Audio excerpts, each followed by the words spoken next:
আসসালামু আলাইকুম। আশা করি সবাই ভালো আছেন, আমিও ভালো আছি। চলুন গল্পে আসা যাক। ক্রিং ক্রিং ক্রিং। এ আকাশ, ওঠ, দেখ কে যেন কল দিছে তোরে। এই ওঠ। উঠতেছি। চোখ খুলে ফোনটা হাতে নিয়ে দেখে অন্তর কল দিছে। ঘুম ঘুম চোখে কলটা রিসিভ করলাম। ওই শালা, কয়টা বাজে? কলেজে আসবি না? আসবো তো। এত তারা কিসের? আর কয়টা বাজে? ভাইয়া, কষ্ট করে টাইমটা নিজে একটু দেখে নিন, কয়টা বাজে। স্যার কিন্তু 9:30-এ যাইতে বলছিল। ফোনের স্ক্রিনের দিকে তাকাই দেখি 10:09 বাজে। ওইতেই তো সালা, এখন কল দিলি কেন? না দিলেই পারতি। ভাই, ভুল হইয়া গেছে, মাফ কইরা দেন ভাই।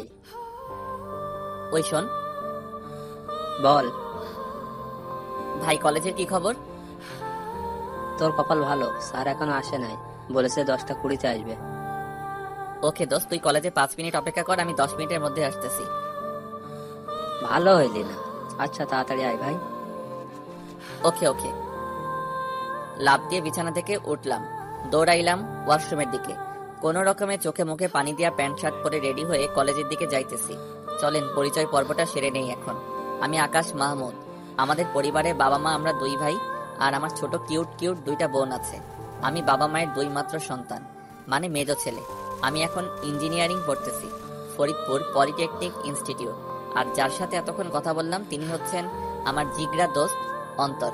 আর ফোন করে কলেজে ডাকার কারণ হচ্ছে আজকে কলেজে প্র্যাকটিক্যাল পরীক্ষা আছে, তার জন্য। আমার আরো একটা ফ্রেন্ড আছে, নাম এনামুল। আমরা একসাথেই লেখাপড়া করি। পরিচয় দিতে দিতে কলেজে চলে আসলাম।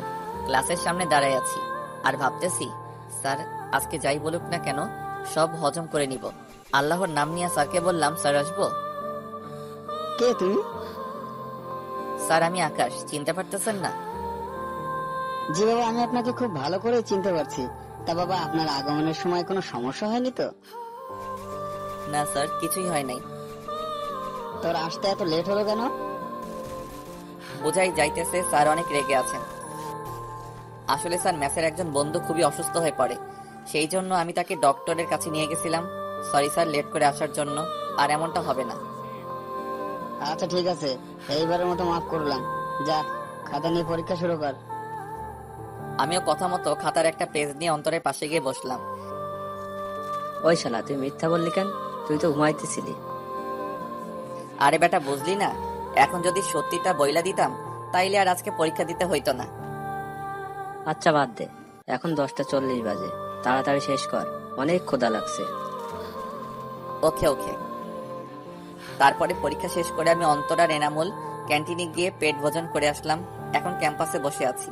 আজকে অনেক আড্ডা দেব, কারণ হচ্ছে আজকে আমাদের সেমিস্টারের লাস্ট পরীক্ষা। তো আড্ডা দিতে দিতে দুপুর 2টা বেজে গেছে। এমন সময় আমার ফোনে বেজে উঠলো আর্টসেলের অনিকেত প্রান্তরের মিউজিক রিংটং। হাতে নিয়ে দেখে আম্মু কল দিছে। কল ধরে, হ্যালো আম্মু। তারপর আম্মুর কথা শুনে আমি তো পুরাই অবাক হয়ে গেলাম, তার থেকে একটু বেশি খুশি হলাম। কারণ আসসালামু আলাইকুম আম্মু, কেমন আছেন? আমি ভালো আছি বাবা, তুই কেমন আছিস? হ্যাঁ আম্মু, আমিও ভালো আছি। কি করতেছিস? পরীক্ষার কি খবর?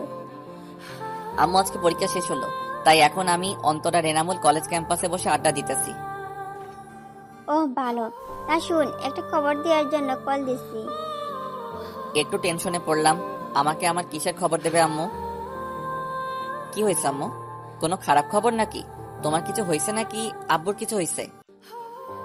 আরে পাগল ছেলে, আমাদের কিছু হয় নাই, আমরা সবাই ভালো আছি।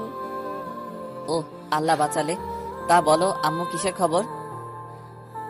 আসলে আমরা তোর ভাইয়ের বিয়ে ঠিক করছি, সামনের সপ্তাহে বিয়ে।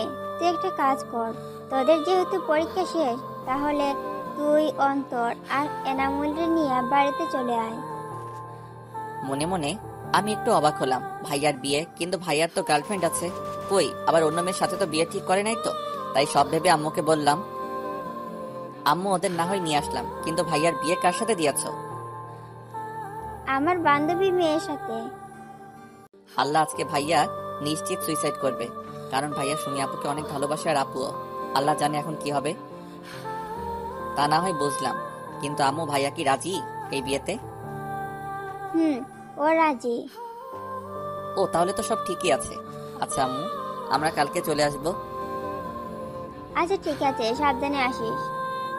আচ্ছা আম্মু, ভালো থাকো। কল কাটার পরে অন্তর আর এনামুল একসাথে বকে উঠলো, কিরে কিসের বিয়ের কথা বললি রে? আরে ভাইয়ার বিয়ের সামনের সপ্তাহে। তাই নাকি? এত ভালো খবর। সত্যি অনেক ভালো একটা খবর। তুই একটা ভাবি পাবি, কত মজা করবি। জানি না রে, ভাইয়া তো সুমি আপুকে ভালোবাসতো, কি জানি কি হইল। তাহলে ভাইয়া কার সাথে বিয়ে হইতেছে? আম্মুর এক বান্ধবীর মেয়ের সাথে।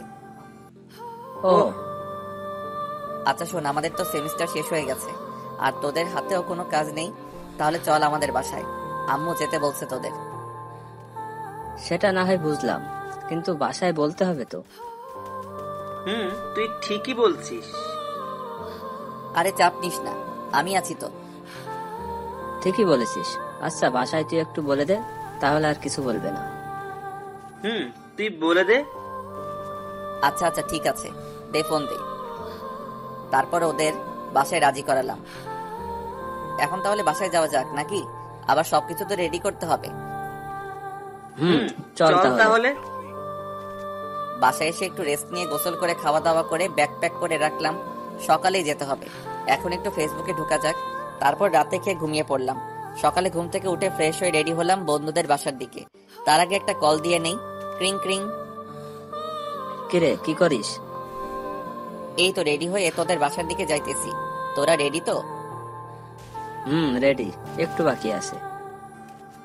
আচ্ছা আসতেছি, তাড়াতাড়ি রেডি হয়ে নে। এনামুল কি করে? ও রেডি হয়ে বসে আছে। আচ্ছা আসতেছি। তারপরে ওদের নিয়ে বাসে উঠলাম। গন্তব্য আমাদের বাসা। প্রায় 4 ঘন্টা জার্নির পরে বাসায় পৌঁছালাম।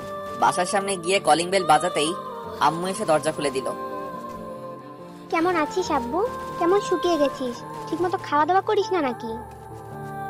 আম্মু আমি অনেক ভালো আছি, আর আমি মোটেও শুকাই নাই, বরং একটু মোটাই হয়ে গেছি। আচ্ছা আম্মু তুমি কেমন আছো?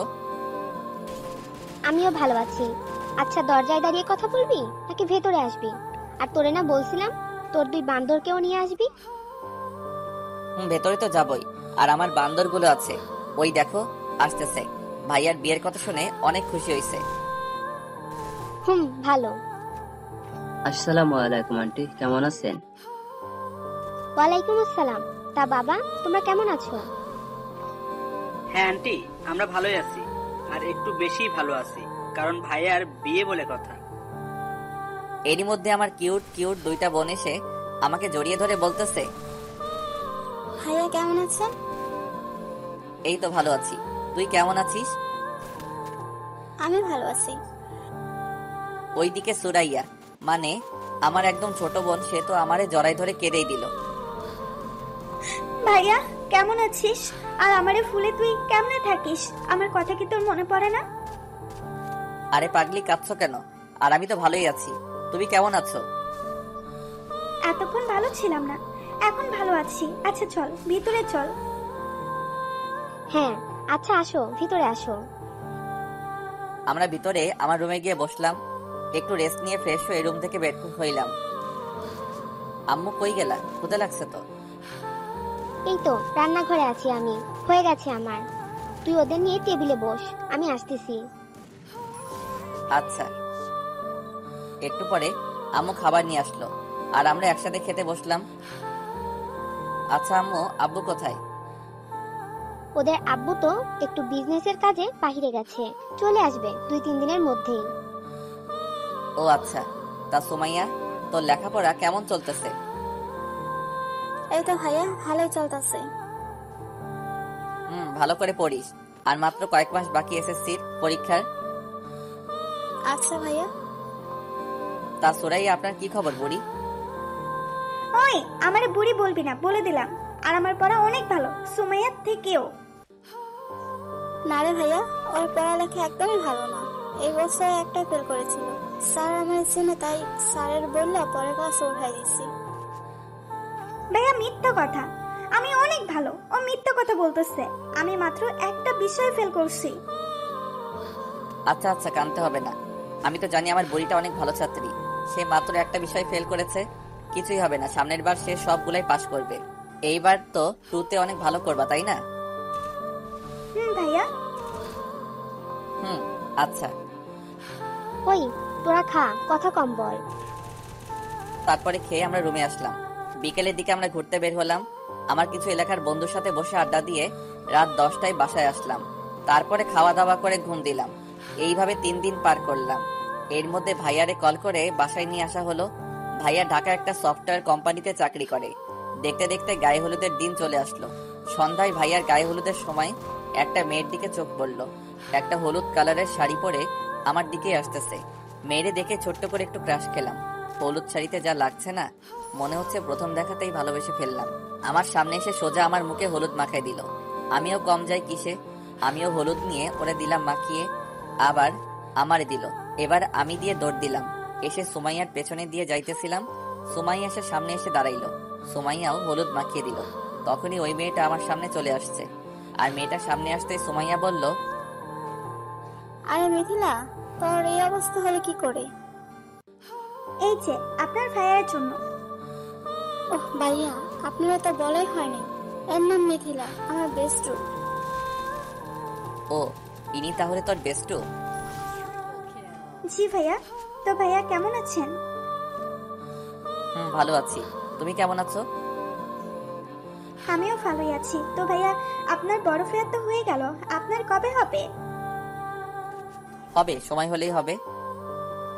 কি, আপনার এখনো সময় হয় নাই? কই না তো, আমি তো এখনো ছোট আছি। বড় হয়ে নেই, তারপরে করব। হ্যাঁ, সে তো দেখাই যাচ্ছে আপনি কত ছোট। হুম। দেখতে দেখতে গায়ে হলুদের পর্ব শেষ হলো। রাত 10টায় আমি, ভাইয়া আর আমার 2 বান্দর মিলে ছাদে গেলাম গল্প করার জন্য। ছাদে চেয়ারে কিছুক্ষণ নীরবতা পালন করলাম। একটু পরে ভাইয়া বলতে শুরু করলো, আকাশ ভাই, আমারে বাঁচা। আমি এই বিয়ে করতেই পারবো না। তুই তো সুমির বিষয়ে জানিস, ওরে ছাড়া আমি বাঁচতেই পারবো না। তুই কিছু একটা কর ভাই। ভাইয়া আমারে বলতেছো কেন? আম্মুকে বলতে পারো নাই কেন? ভয় বলতে পারে নাই। প্লিজ ভাই, তুই কিছু একটা কর, আমারে বাঁচা। আর তুই যদি কিছু না করিস, তাহলে আমি এখন বলতেছি, আমি আজকে রাত্রে সুইসাইড করব। কি বলতেছো ভাইয়া? তুমি কি পাগল হয়ে গেছো? হুম, আমি পাগল হয়ে গেছি। সুমিরে ছাড়া আমি আর কাউকেই ভাবতে পারি না। আচ্ছা ঠিক আছে, আমি কিছু একটা করতেছি। তারপরেও পাগলামো করো না। তুমি একটা কাজ করতে পারো ভাইয়া, আজকে রাতেই পালাই যাও। পরে যা হবে সেটা দেখা যাবে। তুই বাঁচালি আমারে ভাই। আজকে রাতে পালাবো, ঠিক আছে, কিন্তু কিভাবে? সেটা আমি কি জানি। এমনিতে তুমি আম্মুর ভয় কিছুই বলতে পারবা না। আর তাছাড়া সুমি আপুকে ছাড়াও তুমি থাকতে পারবা না। তাই যা করার তোমাকেই করতে হবে। আর আমি তোমার কিছু বলতে গেলেই আমি ফেঁসে যাব। ভাই, তার কোনো দরকার নাই। নিজের কাজ নিজেই করো। আচ্ছা দেখি, আর কিছু হেল্প লাগলে বলবানি। প্লিজ ভাই, না করিস না। আচ্ছা, সেটা না হয় ভেবে দেখা যাবে। কিন্তু ভাইয়া, তোমাকে একটা কথা বলার ছিল। হ্যাঁ বল। ভাইয়া, তুমি পালাই যাইও না। আম্মুর তোমার উপর অনেক বিশ্বাস। প্লিজ ভাইয়া, সেটা তুমি নষ্ট করো না। তাহলে আম্মু অনেক কষ্ট পাবে। তুই যা বলতেছিস তা সবই সত্যি, কিন্তু এটাও সত্যি যে আমি সুমিকে ছাড়া বাঁচতে পারবো কিনা জানি না। তবে অনেক কষ্ট হবে, আর আমাকে এই কষ্ট সারা জীবন বয়ে বেড়াতে হবে। আচ্ছা, তুই কি চাস আমি সারা জীবন এভাবেই কষ্টে থাকি? বেটা ইমোশনাল কথা বলা শুরু করছে। না ভাইয়া, আমি তো কখনোই চাই না। কিন্তু ভাইয়া, আমাদের একটু সুখের জন্য কি আব্বু আম্মুরে কষ্ট দেওয়া ঠিক হবে? তা হয়তো ঠিক হচ্ছে না, কিন্তু আমি এখন কি করব তুই বলে দে ভাই। আমি বলি কি ভাইয়া, তুমি আম্মুরে একবার বলেই দেখো আম্মু কি বলে। আমি বলছিলাম, কিন্তু আম্মু কোনোভাবে সুমিকে মেনে নিবে না। বলছে আম্মু নাকি আন্টিকে কথা দিয়ে ফেলেছে, এখন সে না করতে পারবে না। তাই আমাকে নাকি সুমিকে ভুলে যেতে হবে। আচ্ছা ভাইয়া, শান্ত হও আর আম্মুর কথা মেনে নাও। এতে তোমারই ভালো হবে আর আম্মু খুশি হবে। দেখছি কি করা যায়। তবে একটা কথা সত্যি, আমি সুমিকে কোনো দিনই ভুলতে পারবো না। বিয়ে যদিও এই মেয়ের সাথে হয়ে যায়, তারপরেও আমি সুমিকে ভুলতে পারবো না। আচ্ছা দেখো, তোমার যা ভালো মনে হয় করো। আমার ঘুম আসছে, আমি গেলাম। আচ্ছা যা, আমি যাব একটু পরেই। আচ্ছা, গুড নাইট। তারপরে চলে আসলাম রুমে। রাত বাজে 12টা। একটু ঘুমেও ধরেছে বটে, তারপরেও ফেবুতে ঢুকে আপনাদের জন্য গল্প লিখতে বসলাম। গল্প লিখতে লিখতে 2টা বেজে গেছে। তারপরে ঘুমাই গেলাম। সকালে কারো চিল্লাচিল্লিতে ঘুমটা ভেঙে গেল। দরজা খুলে বাহিরে আসলাম, দেখি আমুর মুখটা কালো হয়ে আছে। কিছুই বুঝতেছি না কি হয়েছে। সবারই একই অবস্থা। সুমাইয়ারে ডাক দিলাম, কিরে কি হয়েছে রে? সবাই এমন করে আছে কেন? আর আম্মুর কি হয়েছে? সুমাইয়া কোনো কথা না বলে একটা চিরকুট হাতে ধরিয়ে দিল। চিরকুটটা পড়ার পরে আমার তো নিজেই নিজেকে মারতে মনে চাইতেছে। তাতে লেখা ছিল, প্রিয় আম্মু, প্রথমে ক্ষমা চেয়ে নিচ্ছি। চিঠিটা লেখার কারণ হচ্ছে, আম্মু তুমি তো জানোই আমি সুমিকে ভালোবাসি। আমি ওরে ছাড়া কিছুই ভাবতে পারি না। রাতে যখন ঘুমাতে গেলাম তখন আমার মনে হচ্ছিল আমি আমার জীবনের অনেক বড় কিছু একটা হারিয়ে ফেলতে চাইতেছি। তুমিই বলো, যাকে এতটা ভালোবাসি তাকে ছাড়া সারাটা জীবন থাকবো কিভাবে? তাই তোমাদের সবাইকে কষ্ট দিয়ে আমি চলে যাচ্ছি। প্লিজ আম্মু, আমাকে ক্ষমা করে দিও। ইদি তোমার অবাধ্য ছেলে পারভেজ। আমি চিঠিটা পড়ার পরে নিজেকে নিজে গালি দিতে মনে চাইতেছে। শালার, কালকে যদি আমি ভাইয়াকে মজা করে না বলতাম পালিয়ে যাওয়ার কথা, তাহলে আর আজকে এই দিন দেখতে হইতো না। এখন কি করি আমি? আম্মু যদি জানতে পারে যে এই কাজের জন্য আমি দায়ী, তাহলে আমার জীবন শেষ। আল্লাহ আমারে রক্ষা করো। এর মধ্যে আন্টির বাসায় বলে দেওয়া হয়েছে যে ভাইয়া পালাইছে। ওইদিকে তো আম্মুকে আন্টি সেই রকম ঝাড়তেছে। একটু পরে আম্মুকে দেখলাম উঠে রুমের দিকে গেল। আমি আর এখন কি করব, তাই অন্তরা এনামুল্লে নিয়ে ছাদে গেলাম ব্রাশ করতে করতে। আর তখনই সুমাইয়া পেছন পেছন বলতেছে আম্মু নাকি আমারে তার সাথে দেখা করতে বলতেছে। আল্লাহ, এখন আমি কি করি? তাহলে কি ভাইয়ার পালানোর কথা আম্মু জেনে গেল নাকি? আজকে তাহলে আমি শেষ। আল্লাহ, এবারের মতো আমারে বাঁচাই দাও। আর কোনোদিন কারোর উপকার করব না। ভয়ে ভয়ে আম্মুর রুমের সামনে গিয়ে আম্মুকে ডাক দিলাম, আম্মু আসবো? আমাকে ডাকছিলে নাকি? আর কথা আছে। আল্লাহ বাঁচাও। হ্যাঁ আম্মু, বলো কি বলবে? আমি একটা ডিসিশন নিছি, আশা করি তুমি আমার কথা একমত হবে। যাক, আল্লাহ বাঁচাইলা। তাহলে মনে হয় ভাইয়ের ব্যাপারটা জানে না। হ্যাঁ অবশ্যই আম্মু, তুমি যা বলবে তার সাথেই আমি একমত। আগে আমার মাথা ছুঁয়ে কথা দে যে আমি যাই বলবো তুই রাখবি। আম্মু, এরকম করে বলতেছো কেন? আচ্ছা বলো তুমি, আমি রাখবো। না, তুই আগে আমার মাথা ছুঁয়ে কথা দে। আচ্ছা, এই ধরলাম। এখন বলো আম্মু, তুমি যাই বলবে আমি তাই করব। কথাটা হলো, হ্যাঁ বলো। আমি তোর সাথে নিপার বিয়ে দিতে চাই। তুই কিন্তু কথা দিছিস। আম্মুর কথাটা শোনার সাথে সাথে মনে হলো আমি মাটির ভিতরে ঢুকে যাইতেছি। আম্মু এটা কি বললো? এটা কিভাবে সম্ভব? আমার মুখ দিয়ে একটা কথা বলার মতো শক্তি নাই। কি ভাবছিলাম আর কি হয়ে গেল? কিরে, কিছু বলিস না কেন? আমার কথাটা রাখবি তো? আমাকে তোর আন্টির সামনে মুখটা রাখবি তো? তোর ভাইয়া চলে যাওয়ার কথা শুনে তোর আন্টি আমাকে অনেক কথা শোনাইছে। আর আজকে যদি এই বিয়েটা না হয়, তাহলে আমার আর বেঁচে থাকা আর না থাকা সমান কথা হবে। এখন তুই দেখ কি করবি তুই। আম্মুর মুখে মরার কথাটা শুনে নিজের চোখের পানি আর ধরে রাখতে পারলাম না। আম্মু, তুমি যা বলবে তাই হবে। তবুও প্লিজ তুমি এইসব কথা আর বইলো না। আমি বিয়ে করব। আমাকে বাঁচালি বাবা। আজকে এই বিয়েটা না হলে হয়তো তোর আন্টির কাছে আমি সারা জীবনের জন্য অপরাধী হয়ে থাকতাম। আচ্ছা আম্মু, ঠিক আছে, তুমি যা বলবে তাই করব আমি। আমার জন্য তোমাকে কারোর কাছে ছোট হতে হবে না। তারপরে আম্মু বলল, যা বাবা, রুমে যা আর রেডি হয়ে নে। একটু পরে আবার বউ আনার জন্য বের হতে হবে। তুই এখন রেডি হয়ে নে। আচ্ছা আম্মু।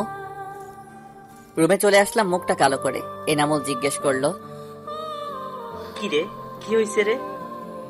কি হয়েছে বলবি তো? আরে কি হয়েছে বলবি তো নাকি? না বললে জানবো কিভাবে? বল কি হয়েছে? দোস্ত, আমি শেষ হয়ে গেলাম রে। কেন, কি হয়েছে খুলে বল তো। দোস্ত, আম্মু বিয়ে ঠিক করছে আমার। একটু পরে নাকি আমার বিয়ে। কি রে, কি বলিস? কেমনে কি হইলো? আর এটা তো অনেক ভালো খবর আর অনেক খুশির খবর। শালা মজা নিতাছস তাই না? আমি মরতেছি আমার জ্বালায়। দোস্ত, তুই একটু শান্ত হ আর বল কি হয়েছে, কেমনে কি হয়েছে। দোস্ত, আজকে রাতে নাকি ভাইয়া পলাইছে আর আন্টি আম্মুরে অনেক কথা শোনাই দিছে। আম্মু অনেক কান্না করছে। তারপরে জানি না কি কথা হয়েছে আম্মুর সাথে। একটু পরে আম্মু আমারে রুমে ডেকে বলতেছে আজকে নাকি আমার বিয়ে। যেই মেয়ের সাথে ভাইয়ার বিয়ে হবার কথা ছিল ওই মেয়ের সাথেই নাকি আমার বিয়ে হবে। আম্মু বলতেছে আমি যদি বিয়েটা না করি তাহলে আম্মুর সম্মানটা নষ্ট হয়ে যাবে। আমারে মরার হুমকি দিছে। আরে বেটা, এই ব্যাপার তাহলে? আরে এটা কোনো ব্যাপার হলো? আর আন্টি যা করছে ঠিকই তো করছে, তার সম্মান বাঁচানোর জন্য যা করা দরকার ছিল তাই করেছে। দোস্ত আমি কিছুই জানি না, তবে বিয়েটা তো আমার করতেই হবে। দোস্ত জাস্ট চিল। আর এই দেখ, তোর কপালটা কত ভালো, ভাই আর বিয়ে খাইতে আসছিস আর নিজেই এখন ভাবির বিয়ে করতেছিস। এনামুল ওরে কিন্তু চুপ থাকতে বল, ওরে লাথি মেরে ভবিষ্যৎ সন্তানের বাবা ডাক শোনা বন্ধ করে দিব। আরে আরে চেতিস না তুই। আর এখন তুই চল, রেডি করে দেই তোকে। আচ্ছা ঠিক আছে। তারপর আমি ফ্রেশ হয়ে গোসল করে আসলাম। ওরা আমায় ভাইয়ার জন্য কেনা শেরওয়ানি পরিয়ে রেডি করে দিল। পরে বের হব। আব্বু আম্মুকে সালাম করে বের হয়ে গাড়িতে বসলাম। অন্তর এনামুলও আমার সাথেই বসছে। ওরা কথা বলতেছে আর আমার রাগ তুলতেছে। কিছুক্ষণ পরে আমরা বিয়ে বাড়ির সামনে চলে গেলাম। গাড়ি থামালো, ওরা সবাই নেমে গেছে। আমি একাই গাড়িতে বসে আছি। কিছুক্ষণ পরে আমাকে গাড়িতে নামিয়ে গেটের সামনে নিয়ে যাওয়া হলো। ওইখানে গিয়ে ধরলো কয়েকটা মেয়ে ঘিরে, বলতেছে টাকা চাই, টাকা না দিলে নাকি ভিতরে দেওয়া হবে না। কি আর করার, নিজের সম্মান বাঁচাতে পকেট থেকে 10 টাকার একটা নোট বের করে এনামুল রে দিতে বললাম। এনামুল টাকা দিতেই মেয়েগুলো পুরাই খেপে গেল। জামাই মানুষ এত কিপটা হয় জানতাম না। আজকাল কেউ 10 টাকা ভিক্ষাও দেয় না। গেল মেজাজটা 44 হয়ে। আমিও বলে দিলাম, এইখানে তাহলে কিসের জন্য দাঁড়াইছেন? আমি তো ভাবছিলাম এইটার জন্যই দাঁড়াইছেন, তাই তো 10 টাকা দিলাম। অমনি এনামুল আর অন্তর আমার মুখ চেপে ধরলো আর বলতেছে, ওই বেটা, কি বলতেছিস সেইগুলা? চুপ করে থাক, মান সম্মান শেষ করিস না ভাই। আচ্ছা, আপনারা কত টাকা চান? বেশি না, 10,000 দিলেই হবে। মগের মূল্য পেয়েছেন নাকি? 10,000 টাকায় কয়টা শূন্য হয় জানেন সেটা? ওই মিস্টার, 10,000 টাকার 1 টাকা কম হলেও কিন্তু বউ নিতে দেব না। আচ্ছা, কিছুটা তো কনসিডার করেন। আচ্ছা ঠিক আছে, 9,990 দেন। কি বলতেছে? মাত্র 10 টাকা কমালেন? 10 টাকা তোকে ভিক্ষাও দেয় না। তাহলেই বুঝুন 10 টাকা আমাদের কিভাবে দিতে গেলেন। আচ্ছা সরি বলতেছি, এবার কিছু তো কমান। তারপরে অনেক দরদাম করে 5,000-এ ফিক্সড করলো, কিন্তু একটা শর্ত দিছে, সেটা মানতে হবে। আর অন্তত শালায়ও বোকার মতো রাজি হয়ে গেল কিছু না শুনেই। তারপরে বলল, সত্য সেরকম বেশি কিছুই না, জাস্ট একটা গেম হবে। ও এই ব্যাপার? আচ্ছা আগে বলেন তো দেখি, কি গেম? এই যে দেখতেছেন শরবতের গ্লাসগুলো, এখান থেকে 1 গ্লাস শরবত নিয়ে একেবারেই খেতে হবে জামাইয়ের। আমরা খেলে হবে না? না, জামাই প্রথমে আমার সাথে যা, তার জন্য জামাইকে এই গেমটা খেলতে হবে। কি আর করার, গেম তো খেলতেই হবে। তবে এর মধ্যে কিছু সন্দেহের গন্ধ পাচ্ছি। দেখে শুনে ভালো এটা গ্লাস নিলাম আর একদমই খেয়ে নিলাম। একটু পরে বুঝতে পারলাম এটা মরিচের শরবত ছিল। আমার নাক কান দিয়ে গরম বের হইতেছে, চোখটা লাল হয়ে গেছে, কিন্তু কাউকে বুঝতে দিতেছি না। কি জামাই বাবু, কেমন লাগলো শরবতটা? হ্যাঁ খুব ভালো, কিন্তু মিষ্টিটা একটু বেশি হয়ে গেছিল। কিরে, শরবতগুলো চেঞ্জ হলো কিভাবে? কোন সবগুলা? শরবতে তো মরিচে করে দেওয়া ছিল, কিন্তু মিষ্টির শরবত কিভাবে আসলো আমি জানি না। তারপরে মেয়েটা আমাকে বলল, হো তাই নাকি? তাহলে ঠিক আছে। শালার আমি তো বুঝতে পারতেছি আমার ভিতর দিয়ে কি হয়ে যাইতেছে। গেটের সব দেনা মিটিয়ে ভিতরে ঢুকলাম। আমার স্টেজে বসিয়ে রাখা হয়েছে, কিন্তু আমার 2 বান্দর এর একটারও দেখা পাইতেছি না। হয় মেয়ে পটানোতে ব্যস্ত। যাই হোক, অনেকক্ষণ বসে থেকে মাজা ব্যথা হয়ে গেল। কি আর করার, বসে তো থাকতেই হবে। ওদেরকে ডেকে এনে ওদের সাথে আড্ডা দিলাম কতক্ষণ। তারপরে কাজী আসলেন আর বিয়ের কাজ সম্পন্ন করলেন। শ্বশুর বাড়িতে বিয়ের সকল ফর্মালিটিস মেনে এখন বিদায় সময় হয়ে এল। মেয়েরা যে এত কান্না করতে পারে, আমার বিয়ে না করলে হয়তো জানতেই পারতাম না। বিদায়ের সময় শ্বশুর আব্বাজান আমার হাত ধরে বললেন, বাবা, আমার একমাত্র মেয়ে আমি তোমার হাতে তুলে দিলাম, তুমি ওরা একটু দেখে রেখো বাবা, ওরা কখনো কষ্ট দিও না। আব্বু আপনি চিন্তা করবেন না, আমি থাকতে ওর কখনোই কষ্ট হবে না। বাবা, তুমি তো জানোই বিয়েটা কেমন করে হয়ে গেল। নেহাত তোমার আম্মু আমাদের এত বড় অসম্মানের হাত থেকে বাঁচিয়েছেন। আর বিয়েটা যেমন করেই হোক বাবা, এখন তোমার স্বামী স্ত্রী, ওকে তুমি মেনে নিবে, আর ওরে কষ্ট দিও না। আচ্ছা আব্বু। এবার আসলেন শাশুড়ি। বাবা, আমার মেয়ে একটু রাগী, কিন্তু ওর মনটা অনেক ভালো। বাবা, আমার মেয়েরে তুমি কখনো কষ্ট দিও না। আচ্ছা আম্মু। তারপরে তাদেরকে সালাম করে গাড়িতে গিয়ে বসলাম। বউও তাদেরকে জড়িয়ে ধরে অনেক কান্না করলো। তারপরে গাড়িতে আমার পাশে এসে বসলো, কিন্তু অনেকটা দূরে সরে বসলো। যাই হোক, বউ নিয়ে বাড়িতে চলে আসলাম। সবাই দেখি দরজার সামনে দাঁড়ায় আছে, হয়তো বউ বরণ করে ঘরে নিবে বলে। তো বউ নিয়ে বাড়ির দরজার সামনে গেলাম। এ কি, সবাই তো দেখি বউ নিয়ে ব্যস্ত, আমার কোনো নামগন্ধ নাই এখানে। তোর কি বিয়েই করলাম, এখন নিজের দাম কমে গেল। যাই হোক, বরণ করা শেষ করে বউকে নিয়ে আমার রুমে গেল। আমি আর কি করব, অদম আকাশ ছাদে গিয়ে উপরের আকাশ পানে চেয়ে আছে। কিছুক্ষণ পরে হারামিগুলো আসলো, আর এসেই, দোস্ত কেমন আছিস? মজা নিতেছিস? দোস্ত দেখ, আজকে তুই ভাবি বিয়ে করে ফেললি। শালা ঠিক করে বল, তোর ভাবি বিয়ে করছি নাকি আমার ভাবি? ওই হলো একই কথা, তুই আমার ভাবিরেও বিয়ে করছিস, আবার আমার ভাবিরেও বিয়ে করছিস। এনামুল দোস্ত, ওরে চুপ করতে বল, আমি কিন্তু ওরে ছাদ থেকে ফেলে দিব। দোস্ত, চেতিস না তুই, ও তো আর খারাপ কিছুই বলে নাই, সত্যি কথাই তো বলতেছে। এনামুল্লাহ শালা, তুইও ওর হয়ে কথা বলতেছিস? আচ্ছা আচ্ছা ঠিক আছে দোস্ত, যা হার হয়ে গেছে, এখন আর এসব ভেবে কোনো লাভ নাই। হুম। দোস্ত ট্রিট দিবি না? হ হ, তোরে অনেক বড় করে ট্রিট দিব। একবার কলেজে যাইয়া নেই, অনেক বড় একটা ট্রিট দিব। আচ্ছা আচ্ছা দোস্ত, তোর ট্রিট দেওয়া লাগবে না। কেন ট্রিট দিব না? রেডি থাকিস।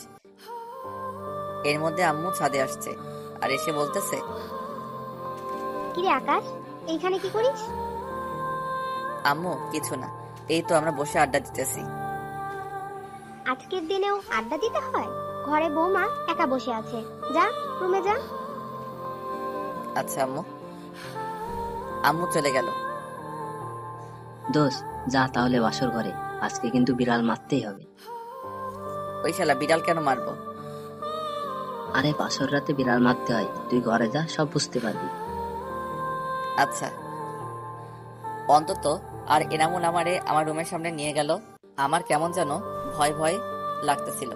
আজকে নিজের রুমে নিজের যাইতেই ভয় পাইতেছি। এমনটা কেন হইতেছে বুঝতে পারতেছি না। হয়তো আজকে এক অপরিচিত কারোর সাথে একই ছাদের নিচে একই ঘরে থাকতে হবে। হয়তো আজকের পর থেকে আমার জীবনের পথ চলাটা পাল্টে যাবে। সব ভয় উপেক্ষা করে রুমে ঢুকেই পড়লাম, আর বাহির থেকে দরজাটা লাগিয়ে দিছে হারামিগুলা। আমিও ভিতর থেকে দরজা লাগিয়ে দিলাম। আস্তে আস্তে খাটের দিকে এগোতে লাগলাম। বউ এসে আমাকে সালাম করে আবার খাটে গিয়ে বসলো। আমি আর কিছু না বলে খাটের একপাশে বসলাম। তখনই নিপা, বইয়ের নাম আগেই হয়তো বলেছিলাম, বলতে শুরু করলো, কেন করলেন আপনারা আমার সাথে এমনটা? কি বলতেছেন? আমি তো কিছুই করি না। হ্যাঁ, আপনি কিছুই করেন নাই, কিন্তু আপনারাই তো এসব করছেন। কেন আমার সাথেই কেন? দেখুন, যা হয়েছে সব ভাইয়ার জন্য হয়েছে। এখানে আমাদের কারোর কোনো দোষ নেই। ভাইয়া একটা মেয়েকে ভালোবাসতো, তাকে ছাড়া আপনাকে বিয়ে করতে পারবে না, তাই চলে গেছে। আপনারা আমার সাথে এমনটা না করলেও পারতেন। জানেন একটা মেয়ের কত স্বপ্ন থাকে? আমারও অনেকগুলো স্বপ্ন ছিল। আমি কোনো দিন রিলেশন করিনি, কারণ আমার সব ভালোবাসা আমার স্বামীর জন্য রেখে দিয়েছিলাম।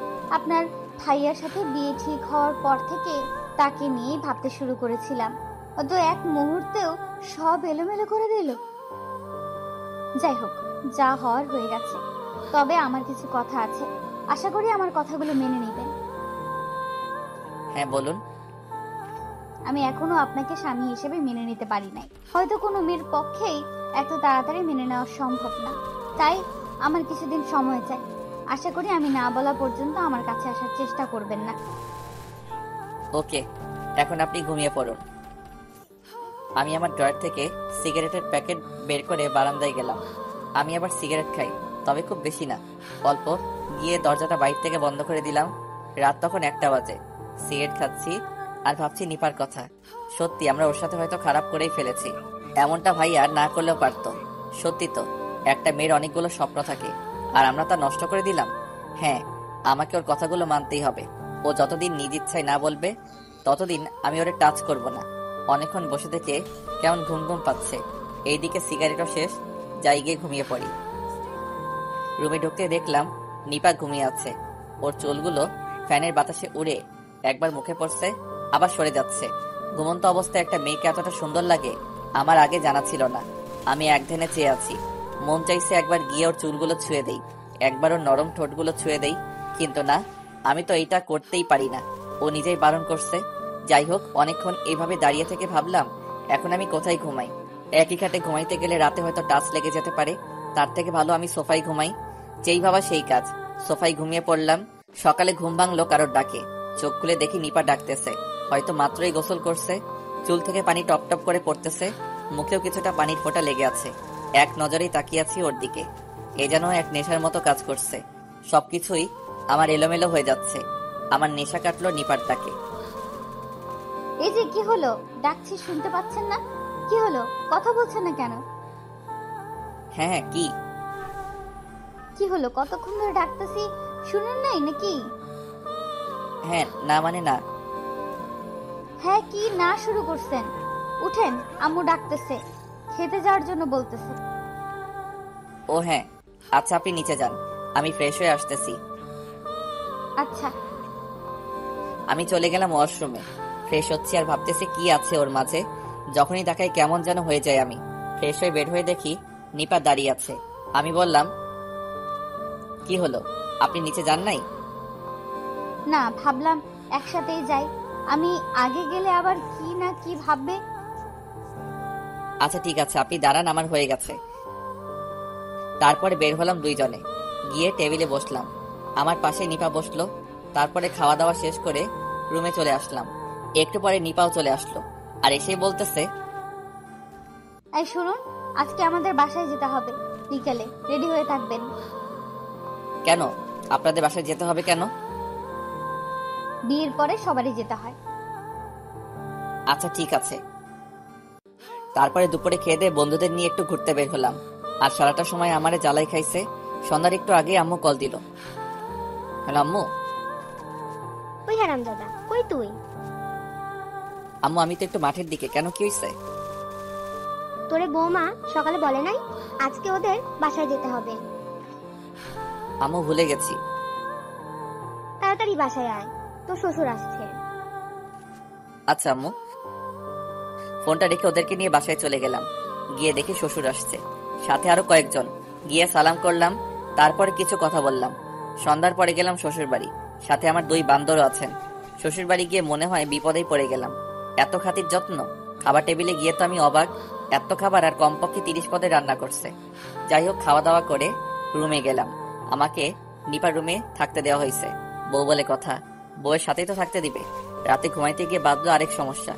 ওর রুমে সোফা নেই, আমি এখন কোথায় ঘুমাবো? কি হলো, ঘুমাবেন না?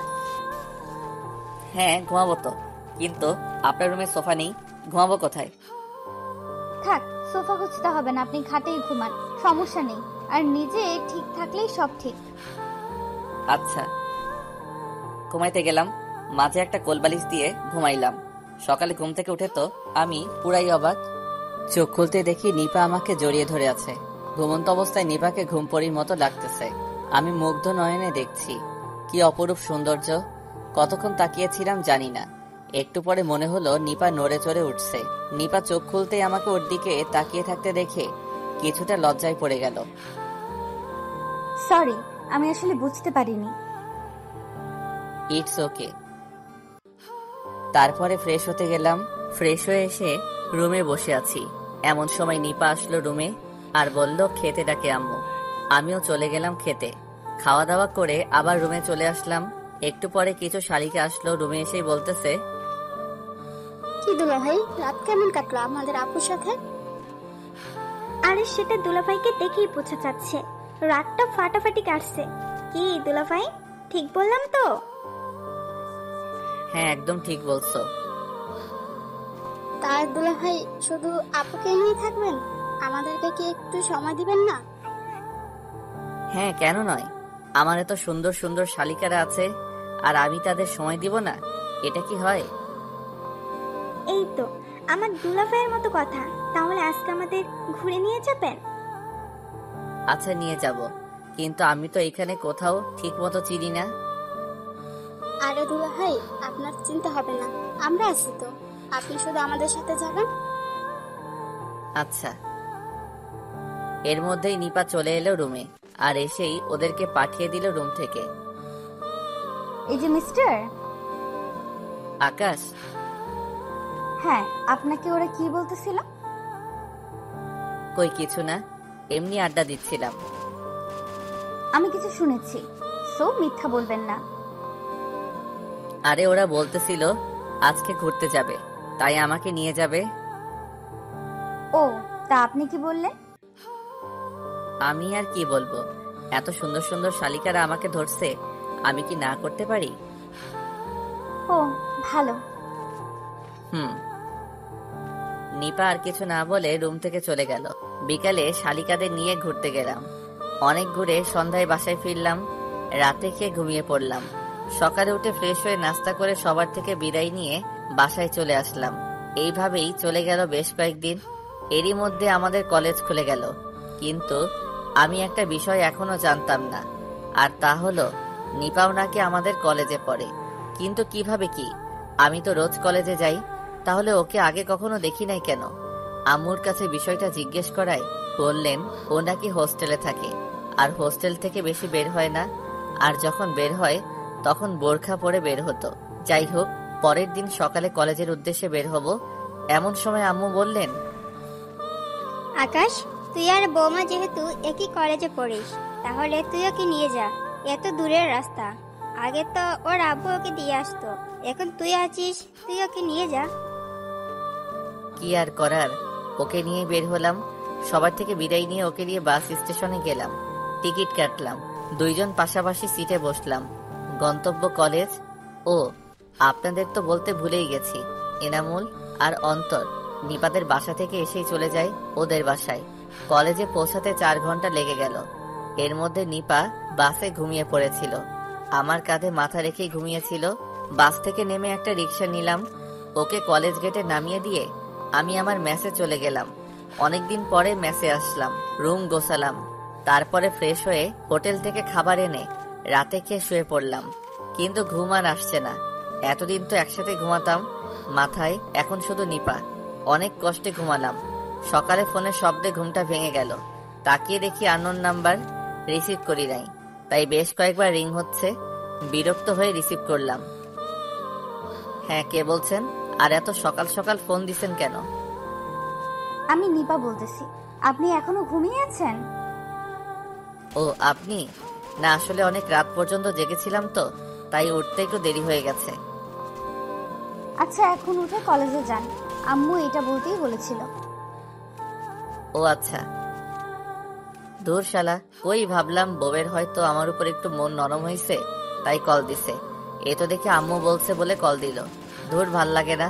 উঠে পড়লাম, ফ্রেশ হয়ে কলেজে চলে গেলাম। নতুন কিছু বই কিনে কয়েকটা ক্লাস করে বন্ধুদের নিয়ে মামার দোকানে গেলাম। গিয়ে সিগারেট নিলাম। সিগারেট খাচ্ছি আর আড্ডা মারছি। এমন সময় একটা মেয়ে আসলো। মামার দোকানে বোরখা পরা ছিল। আমার দিকে বেশ কয়েকবার তাকালো। ওর চোখ দেখে কেমন যেন লাগলো, মনে হচ্ছে এই চোখ আমি আগেও দেখেছি। তো যাই হোক, এত কিছু না ভেবে আবার আড্ডায় মন দিলাম। কিন্তু পরক্ষণেই আমার মাথা গরম হয়ে গেল। একটা ছেলে এসে আমার কাছে কি যেন নেওয়ার বাহানায় মেয়েটার সাথে ধাক্কা খেলো। আমি ভালো করে বুঝতে পারলাম ছেলেটা মেয়েটার সাথে অসভ্যতা করছে। কিছুই বললাম না। মেয়েটা মামার থেকে কয়েকটা খাতা আর কলম নিল। বিল দেওয়ার সময় আবার সেই ছেলেটা একই কাজ করছে বেশ কয়েকবার। এমন করায় মেয়েটা রেগে আমার দিকে তাকালো আর ছেলেটাকে বলতে লাগলো, সমস্যা কি আপনার? এইভাবে অসভ্যতা করছেন কেন? অসভ্যতার কি দেখলে? আপনি আমাকে ধাক্কা দিচ্ছেন কেন? সেটা আমার ব্যাপার, তোমার কি? এইবার আমার মাথা পুরাই গরম হয়ে গেল। বন্ধুদের নিয়ে গেলাম ওর কাছে। কি হয়েছে আপু, এনি প্রবলেম? এই ছেলেটা তখন থেকে অসভ্যতা করছে। কিরে ভাই, এমন করছিস কেন? ও তোর কি হয়? সেটা কি তোকে বলতে হবে নাকি? এনামুল, অন্তর, চল একটু ওরে ওইদিকে নিয়ে চল। ওরা ছেলেটাকে ধরে নিয়ে গেল আর আমি, আচ্ছা আপু, কোনো সমস্যা নেই, আপনি যান। আর মামা, ওনার কি লাগে জলদি দিয়ে দাও। আচ্ছা মামা। দেখলাম মেয়েটা আমার দিকে কেমন ভরসার চোখে তাকালো আর বলল ধন্যবাদ, কিন্তু মেয়েটার কণ্ঠ আমার কেমন যেন পরিচিত পরিচিত লাগছিল। আমি আর কিছু না ভেবেই চলে আসলাম ছেলেটাকে বুঝাইতে। আসলে কলেজে আমাদের একটা গ্যাং আছে। গ্যাং বললে কেমন যেন শোনায়। আসলে আমরা ক্লাসের বেশ কয়েকটা বন্ধু আছি যারা সব সময় এক হয়ে কাজ করি আর সব খারাপের বিরুদ্ধে কাজ করি। আর আমার সব বন্ধুগুলো ওইখানেই স্থানীয়, তাই আমরা চলি অন্যরকম পাওয়ারে। কেউ কিছু বলতেও পারে না, সবাই অবশ্য ভালো কাজের জন্য সম্মান করে। যাই হোক, ছেলেটাকে উদুম কেলিয়ে ছেড়ে দিলাম আর বললাম নেক্সট টাইম এমন যদি দেখি তাহলে এর থেকেও বেশি থেরাপি দিব। চলে আসলাম মেসে। ফ্রেশ হয়ে খাওয়া দাওয়া করে মাত্র রেস্ট নিচ্ছি, এমন সময় নিপা কল দিল। আর কল রিসিভ করে আর কোনো কথা না বলে বলল, আপনি সিগারেট খান? আরে আমার গোপন খবরও জানলো কিভাবে? কই না তো, কে বললো আপনাকে? একদম মিথ্যা বলবেন না বলে দিলাম, সত্যি করে বলুন। দেখলাম আর লুকিয়ে লাভ নেই, হয়তো ভালো করে জেনে গেছেন। না মানে আসলে খাই, তবে মাঝে মধ্যে। আপনি আর সিগারেট খাবেন না। কেন? আমি বললাম তাই, আর এটাই খাওয়া খারাপ। আচ্ছা। দুপুরে খাইছেন? আপনি খাইছেন? হ্যাঁ। আচ্ছা রাখি। বলেই কল কেটে দিল। এই মেয়েটা এমন কেন? এভাবে চলতে লাগলো আমাদের দিন। মাঝে মাঝে নিপা কল দেয় আর আমার খোঁজ খবর নেয়, আমিও দেই, তবে খুবই কম, না দেওয়ার মতোই। এরই মধ্যে আমি ম্যাচ চেঞ্জ করে ফেলি। একা একটা ফ্ল্যাট নিছি, তাও মাত্র 2 দিন হলো। সবকিছু গুছিয়ে নিলাম 2 দিনে। পরের দিন সন্ধ্যায় নিপা কল দিল। আমি তখন ওয়াশরুমে ছিলাম, তাই কলটা ধরতে পারি নাই। তারপর 3টা কল দিয়ে থেমে গেল। আমি বের হয়ে দেখি নিপা কল দিছে। ব্যাক করলাম আর নিপা বলল, কি করছিলেন? কয়বার কল দিলাম, ধরেন নাই কেন? আসলে আমি ওয়াশরুমে ছিলাম, তাই ধরতে পারি নাই। তা এই সময় কল দিলেন? একটা সমস্যা হয়েছে, তাই কল দিলাম। কি বলেন সমস্যা মানে? আপনাকে কেউ কিছু বলছে? না, তেমন কিছু না। আসলে হোস্টেলে অন্য একটা মেয়েকে নিয়ে একটা সমস্যা হয়েছে, যার জন্য হোস্টেল সুপার হোস্টেলে কিছুদিনের জন্য বন্ধ দেওয়া হয়েছে। সমস্যা যদি সমাধান হয় তাহলে আবার খুলতে পারে। ও, তাহলে তো অনেক বড় সমস্যাই হলো। আচ্ছা, এখন কি করবেন? কিছুদিনের জন্য কি বাসা থেকে ঘুরে আসবেন? না, কলেজে অনেক ইম্পর্টেন্ট ক্লাস হচ্ছে, এমন সময় ক্লাস মিস দেওয়া ঠিক হবে না। ও, তাও তো। আচ্ছা, এখন কি করা যায়? মনে মনে ভাবতেছি একবার আমার এখানে থাকার কথাটা বলেই দেখি কি বলে। পরক্ষণে আবার ভাবলাম না থাক, আবার উল্টাপাল্টা কিছু মনে করে যদি, তাই আর বললাম না। কিন্তু আমাকে অবাক করে নিপা বলল, আচ্ছা, একটা কথা বলতাম যদি আপনার সমস্যা না হতো। আরে বলুন। যদি কিছু মনে না করেন তাহলে কি আমি আপনার কাছে কিছুদিনের জন্য থাকতে পারি? আরে কি বলছেন? আমার সমস্যা হবে কেন? আপনার যখন মন চাইবে আপনি তখন আসবেন। না মানে, স্যার আজকে সকালে বলছিল আজকের মধ্যেই সবাই হোস্টেল খালি করতে। আমিও অন্য জায়গায় ব্যবস্থা করতে চাইছিলাম, কিন্তু পারি নাই, তাই আপনাকে কল করলাম। আপনার যদি সমস্যা না হয় তাহলে আমাকে একটু হোস্টেল থেকে নিয়ে যাবেন? আচ্ছা, আপনি টেনশন নিয়েন না, আপনি 10 মিনিট দাঁড়ান, আমি আসতেছি। তারপরে ফোন রেখে প্যান্ট শার্ট পরে 15 মিনিটের মধ্যে একটা রিক্সা নিয়ে চলে গেলাম হোস্টেলের সামনে। গিয়ে দেখি নিপা ব্যাগ নিয়ে দাঁড়িয়ে আছে হোস্টেলের সামনে। আমি রিক্সা থেকে নেমে, সরি একটু লেট হয়ে গেল। আচ্ছা, সমস্যা নেই। তাহলে চলুন। আমি ব্যাগগুলো নিয়ে রিক্সায় রাখলাম আর নিপাকেও রিক্সায় তুললাম। রিক্সায় বসে নিপা বলল, আচ্ছা, আপনার কোনো সমস্যা হবে না তো? আমার আবার কি সমস্যা হবে? না মানে, তারপরেও। না, আমার মোটেও কোনো সমস্যা হবে না। আচ্ছা ঠিক আছে তাহলে। চলে আসলাম আমার বাসার সামনে। রিক্সায় বিল মিটিয়ে নিপাকে নিয়ে আমার ফ্ল্যাটে চলে আসলাম। অবশ্য ফ্ল্যাটটা 2 রকমের, তাই কোনো সমস্যা হলো না। ও এক রুমে আর আমি অন্য রুমে থাকার ব্যবস্থা হলো। রাতে খাওয়ার মতো কিছুই নেই, রান্না করতে আলসেমি লাগে, তাই নিজে খুব একটা রান্না করি না, হোটেল থেকে খেয়ে আসি। তাই এখন নিপাকে বললাম, আচ্ছা, আপনি তো রাতে মনে হয় কিছু খান নাই। আপনি রুমে থাকেন, আমি আসতেছি। কোথায় যাবেন? নিচে যাচ্ছি কিছু খাবার আনতে। ও আচ্ছা, তাড়াতাড়ি আসবেন। আমার কেমন যেন ভয় ভয় লাগছে। আচ্ছা, 5 মিনিটের মধ্যে চলে আসবো। আচ্ছা। চলে গেলাম নিচে। রেস্টুরেন্ট থেকে 2 প্যাকেট বিরিয়ানি নিয়ে আসলাম। রুমে ঢুকতেই নিপা কিছুটা ভয় পেয়ে গেল। আমাকে দেখে মনে হলো কিছুটা স্বস্তির নিঃশ্বাস ফেললো। কি হয়েছে, ভয় পেয়েছেন নাকি? কিছুটা। আরে ভয়ের কিছুই নেই, আমার এই ফ্ল্যাটে কেউ আসবে না। হুম আপনি ফ্রেশ হয়েছেন? হুম আচ্ছা, তাহলে আপনি বসুন, আমি আসতেছি। চলে গেলাম কিচেনে। 2টো প্লেট ধুয়ে সাথে পানি নিয়ে খেতে বসলাম। খাওয়া শেষ করে নিপার রুমে ঘুমাইতে দিলাম। বর্ষার দিনে বৃষ্টি যেন কাউকে কিছু না বলে চলে আসে। অর্ধেক রাতে মনে হলো প্রচন্ড বৃষ্টি হবে। বাতাস বইছে, আর একটু পর পর বজ্রপাত হচ্ছে। খুব কাছেই হয়তো একটা বজ্রপাত হয়েছে, প্রচন্ড শব্দ হয়েছে। ওই ঘর থেকে নিপা চিৎকার দিয়ে উঠল। একটু পরে দেখি নিপা কাঁথা আর বালিশ নিয়ে আমার রুমের দরজার সামনে দাঁড়িয়ে আছে। কি হলো, ঘুমাননি? হ্যাঁ, কিন্তু প্রচন্ড শব্দ হচ্ছে, খুব ভয় লাগছে। ও, শুয়ে পড়ুন, কিছু হবে না। যদি কিছু মনে না করেন তাহলে আমি কি আপনার রুমে ঘুমাতে পারি? হ্যাঁ, কেন নয়, আসুন। কিন্তু একটু সমস্যা আছে। কি সমস্যা? আসলে আমার বেড তো একটা, আর একটু ছোট বটে। তাহলে কিভাবে কি? সমস্যা নেই, আমি থাকতে পারবো। আচ্ছা, ঠিকই আছে, তাহলে আসুন। হুম। নিপা বালিশ নিয়ে আমার পাশে শুয়ে পড়ল। খাটটা একটু ছোট হওয়ায় নিপা আর আমি অনেকটা গা ঘেঁষে শুয়ে পড়লাম।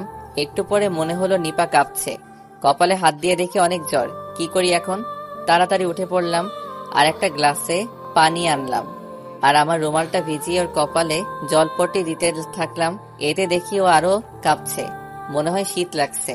তাই আমার কম্বলটা ওর গায়ে তুলে দিলাম আর জলপট্টি দিতে থাকলাম। তারপরেও দেখি শীতে কাঁপছে। এখন কি করব কিছুই মাথায় আসছে না। আর কিছু না ভেবেই আমিও ওর সাথে কম্বলের নিচে ঢুকলাম আর ওকে শক্ত করে জড়িয়ে ধরলাম। এতে হয়তো কিছুটা ওর শরীরের কাঁপুনি কমেছে। ওকে এইভাবে জড়িয়ে ধরে কখন যে ঘুমিয়ে পড়লাম মনে নেই। সকালে চোখ খুলে দেখি এখনো আমি ওকে জড়িয়ে ধরে আছি, আর নিপা আমার আগে জেগে গেছে আর আমার দিকে তাকিয়ে আছে। আমি তাড়াতাড়ি ওকে ছেড়ে দিয়ে একটু দূরে সরে গেলাম, আর নিপা হয়তো বাস্তবে ফিরে এসেছে। আমি বললাম, সরি, আসলে রাতে। থাক, বলতে হবে না, আমি জানি। ও আচ্ছা, আপনি কিছু মনে করেন নাই তো? আমি কি মনে করব? আপনি আমাকে ধরতেই পারেন। বুঝলাম না। আপনার বুঝতেও হবে না।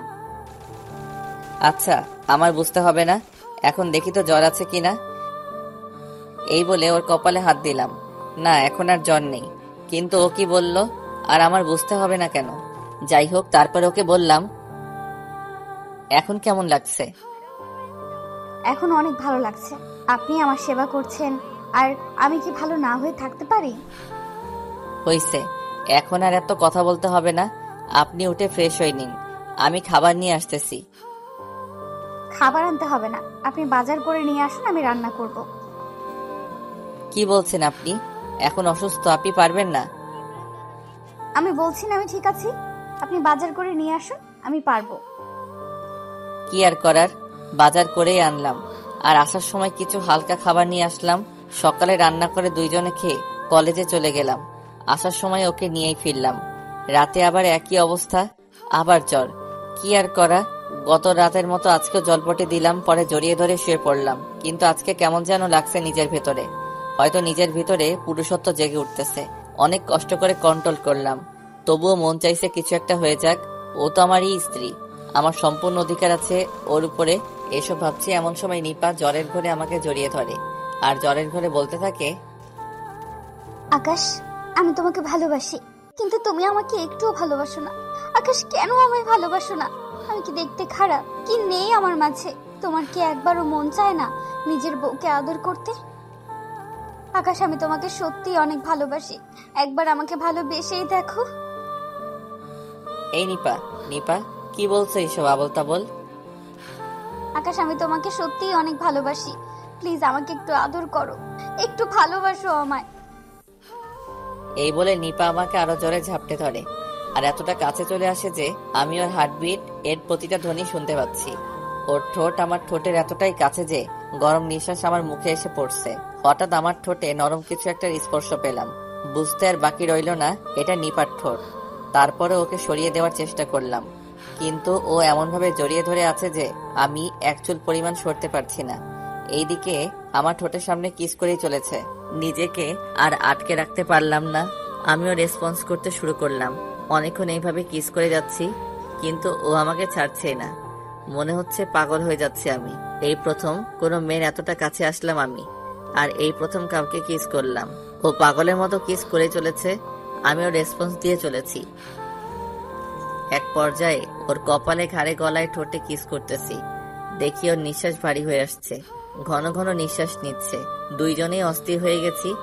এক পর্যায়ে আমরা স্বামী স্ত্রীর মধুর মিলনে আবদ্ধ হলাম। রাতে ওকে জড়িয়ে ধরেই ঘুমিয়ে পড়লাম। সকালে ঘুমের মধ্যেই নিজের উপর ভারী কিছু অনুভব করলাম। মনে হলো কেউ আমার উপরে শুয়ে আছে। ঘুম ঘুম চোখে একবার চেয়ে দেখি নিপা আমার দিকে অপলক দৃষ্টিতে তাকিয়ে আছে। এখন পুরোপুরি ঘুমটা ভেঙে গেল। তাড়াতাড়ি ওকে আমার উপর থেকে নামিয়ে দিলাম। হঠাৎ রাতের কথা মনে পড়ে গেল। নিজের মধ্যে কেমন যেন অপরাধ বোধ কাজ করছে। কি করে পারলাম ওর সাথে আমি এমনটা করতে? আমি তো নিজেই ওকে বলেছিলাম আমি ওর অনুমতি ছাড়া ওকে টাচ করব না। আর আমি কিভাবে এই কাজটা করলাম? সরি। সরি কেন? না মানে কি হয়েছে? আর এইভাবে বলছো কেন? এই প্রথম আমাকে তুমি করে ডাকলো, নিজের মধ্যে কেমন যেন লাগলো। আসলে আমি সত্যি সরি কালকে রাতের ঘটনার জন্য। আমি সত্যি বলছি, আমি ইচ্ছে করে এসব করিনি। প্লিজ আমাকে ক্ষমা করে দিবেন, প্লিজ। আরে আরে, তুমি এইভাবে বলছো কেন? আর এত সরি বলতে হবে না। প্লিজ, আমি তো নিজেই একদিন তোমাকে বলেছিলাম সরি। আপনাকে বলেছিলাম আপনার অনুমতি ছাড়া আপনাকে টাচ করব না, কিন্তু সত্যি বলছি রাতে যা হয়েছে আমি সেটা ইচ্ছে করে করিনি। আমি জানি রাতে কি হয়েছিল, আর আমি কিছুই মনে করিনি। আর এতে তোমার কোনো দোষ নেই। মানে? হ্যাঁ, আমি জানি রাতে কি হয়েছিল, আর তোমার কোনো দোষ নেই। আর যদি দোষের কথা বলেই থাকো তাহলে দোষ আমি করেছি, কারণ রাতে আমি ইচ্ছে করেই এমনটা করেছিলাম। মানে? কিন্তু কেন? এত মানে মানে করছো কেন? আর তুমি আমাকে আপনি আপনি করছো কেন? এখন থেকে তুমি করে ডাকবে, ওকে? সেটা না হয় ডাকা যাবে, কিন্তু আপনি আগে আমার কথার উত্তর দিন। আপনি ইচ্ছে করে করেছেন মানে কি? হ্যাঁ বলবো, তবে একটা শর্তে। ওকে, কি শর্ত বলুন? এখন থেকে আমাকে তুমি করে ডাকতে হবে। আচ্ছা ডাকবো, এখন আগে আমার উত্তর দিন। আবার আপনি বলতেছো? আগে তুমি করে বলো, তারপরে। ওকে ওকে, এখন তুমি বলো প্লিজ। আরে বোকা, রাতে আমি যা করেছিলাম সব ইচ্ছে করেই করেছি, যাতে তোমার আদর পাই। কিন্তু আপনি তো বলেছিলেন। হ্যাঁ আমি বলেছিলাম, তখন তোমাকে অন্যরকম মনে করতাম। এখন তোমাকে নিজের স্বামী মনে করি। আর প্রতিটা স্বামীর তার স্ত্রীর উপরে অধিকার থাকে, আর প্রতিটা স্ত্রীর তার স্বামীর উপর। আমি আমার আর তোমার অধিকার ফিরিয়ে দিলাম, আর আমিও ফিরে পেলাম। এত অবাক হওয়ার কিছুই নাই। আমরা স্বামী স্ত্রী, আমাদের মাঝে এইটা হওয়া খুবই স্বাভাবিক ব্যাপার। তাই আমি চাই আমার স্বামী আমাকে সব সময় ভালোবাসুক। তাই নাকি? গো। এতক্ষণ আমি লক্ষ্য করলাম আমার গায়ে কিছুই নেই। কিছুটা লজ্জা পেয়ে গেলাম, তাই তাড়াতাড়ি বেডের কাঁথাটা নিজের উপর দিয়ে দিলাম। কিন্তু নিপা সেটা হতে দিল না, কাঁথা টেনে নিচে নামিয়ে দিল। এই কি করছো? কাঁথা দিচ্ছ কেন? তো কি করব, দেখছো না আমার গায়ে কিছুই নেই। রাতে গায়ে দিতে মন ছিল না। রাতে তো ঠিকই সব খুলে ফেলেছিলে, এখন এত লজ্জা কিসের? হয়েছে, থাক, আর লজ্জা পেতে হবে না। যা করার তা তো রাতেই করে ফেলেছো, এখন আর লজ্জা করে কি হবে? আর তাছাড়া আমি তো তোমার সবই দেখে ফেলেছি, তাই আমার সামনে লজ্জা পেতে হবে না। ইস, কি বলে এই মেয়ে, লজ্জা শরম বলতে কি কিছুই নেই? কিভাবে বলছে কথাগুলো। জি, এখন আমাকে একটু আদর করো। কি এখন? আমি পারবো না। ওই কি বললি তুই? আমি এখন আদর করতে বলছি, তুই এখন করবি, নয়তো খবর আছে। ওই কি হলো? কি আর করার, ওকে কাছে টেনে ঠোঁটটা আলতো করে একটা কিস করলাম। নিপা আরো খেপে গেল আর আমাকে শক্ত করে ধরে আমাদের 4 ঠোঁট এক করে দিল। দখল করে নিল আমার ঠোঁট জোড়া। প্রায় 5 মিনিট পর ছেড়ে দিল। এখন আমরা দুজনেই হাঁপাচ্ছি। ওই এত জোরে কেউ কিস করে? যদি মরে যেতাম। অমনি আমার মুখে হাত দিয়ে আটকে দিল। আর একবার এমন কথা বলবে না। তোমার কিছু হয়ে গেলে আমি কি নিয়ে বাঁচবো? কেন? আকাশ, আমি তোমাকে অনেক ভালোবাসি। তাই নাকি? সত্যি গো, আমি তোমাকে অনেক ভালোবাসি। তোমাকে ছাড়া আর কিছুই ভাবতে পারি না। তাই নাকি? তা কবে থেকে হলো এসব, আর আমি কেন জানি না?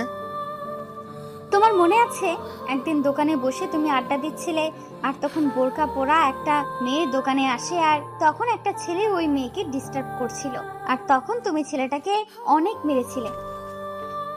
হ্যাঁ, ওয়েট ওয়েট ওয়েট, তুমি এসব কিভাবে জানলে? যেই মেয়ের জন্য ছেলেটাকে মেরেছিলে ওই মেয়েটাই আমি ছিলাম।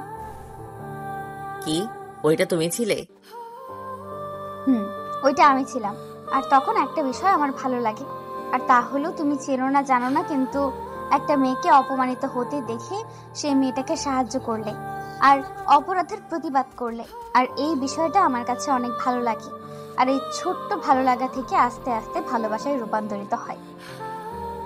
বুঝলাম। আকাশ, আমি তোমাকে ভালোবাসি, আর তোমাকে ভালোবেসে আমি তোমাকে স্বামী হিসাবে মেনে নিয়েছি। আকাশ প্লিজ, তুমিও আমাকে মেনে নাও, আর আমাকে আমার স্বামীর পূর্ণ অধিকার দাও। দিতে পারি, তবে একটা শর্তে। কি শর্ত বলো? আমি তোমার সব শর্ত মেনে নিতে রাজি। আমাকে এখন থেকে অনেক অনেক অনেক ভালোবাসতে হবে, আর এখন এই মুহূর্তে আমাকে আবার একটা কিস করতে হবে। ও, এই ব্যাপার? আমি তো তোমাকে ভালোবাসি। সত্যি বলতে আমি তোমাকে আমার নিজের থেকেও বেশি ভালোবেসে ফেলেছি। আর রইল কিস, সেটা এখন না, আগে ফ্রেশ হয়ে আসো তারপরে। নো, এটা তো হবে না, আমার এখনই লাগবে। বললাম তো আগে। বাকিটুকু বলার আর চান্স দিলাম না, তার আগে আমাদের 4 ঠোঁট এক করে দিলাম। শুরু হয়ে গেল তাদের টম এন্ড জেরি খেলা। ভালো থাকুক তারা এবং তাদের ভালোবাসা, বেঁচে থাকুক 1000 বছর ধরে ভালোবাসার মানুষগুলো।